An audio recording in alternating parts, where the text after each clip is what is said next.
தமிழக வெற்றிக் கழக தலைவர் விஜய் கடந்த மாதம் அக்டோபர் 27 தனது கட்சியின் முதல் மாநில மாநாட்டை நடத்தினார். இந்த கூட்டத்தில் பேசிய விஜய், தனது கட்சியுடன் கூட்டணி அமைக்கும் கட்சிகளுக்கு ஆட்சி அதிகாரத்தில் பங்கு அளிக்கப்படும் எனவும் கூறினார். விஜயின் இந்த பேச்சு தமிழக அரசியலில் பெரும் விவாத பொருளானது. திமுக கூட்டணியில் அங்கம் வகிக்கும் திருமாவளவன் பல ஆண்டுகளாகவே ஆட்சி அதிகாரத்தில் பங்கு என்பது பற்றி பேசி வரும் நிலையில் விஜயின் இந்த பேச்சு அவருக்கு விடுத்த நேரடி அழைப்பு போலவே தெரிவதாக அரசியல் விமர்சகர்கள் கருத்து கூறினர்.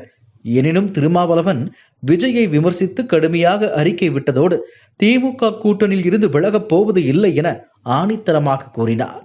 ஆனாலும் விஜயின் பேச்சு ஏற்படுத்திய தாக்கம் தமிழக அரசியலில் இன்னும் விவாத பொருளாகவே இருந்து வருகிறது. இதற்கிடையே சென்னையில் வரும் டிசம்பர் 6 நடைபெறும் அம்பேத்கர் புத்தக வெளியீட்டு விழாவில் தவேக தலைவர் விஜயும் திருமாவளவனும் பங்கேற்க இருப்பதாக தகவல் வெளியானது. திருமாவளவன் புத்தகத்தை வெளியிட விஜய் அதனை பெற்றுக்கொள்வார் என்று சொல்லப்பட்டது.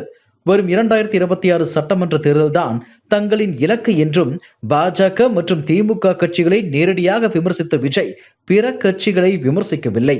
இதனால் திமுக கூட்டணியில் உள்ள கட்சிகளை தனது கட்சி பக்கம் இழுக்கவும் விஜய் வியூகம் வகுத்துதான் இப்படி விமர்சித்ததாக பேசப்படுகிறது.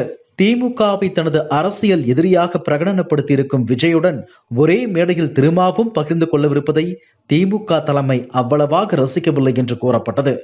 இந்த நிலையில்தான் நடிகர் விஜய் கலந்து கொள்ளும் நிகழ்ச்சியில் தன்னால் பங்கேற்க முடியாது என்று திருமாவளவன் கூறியதாக சொல்லப்படுகிறது.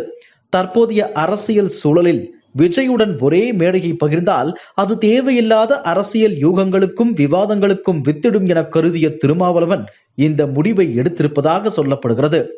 தனது முடிவை நிகழ்ச்சியை நடத்தும் ஊடக நிறுவனத்திடம் திருமாவளவன் தெரிவித்து விட்டதாகவும் தகவல்கள் வெளியாகியுள்ளன.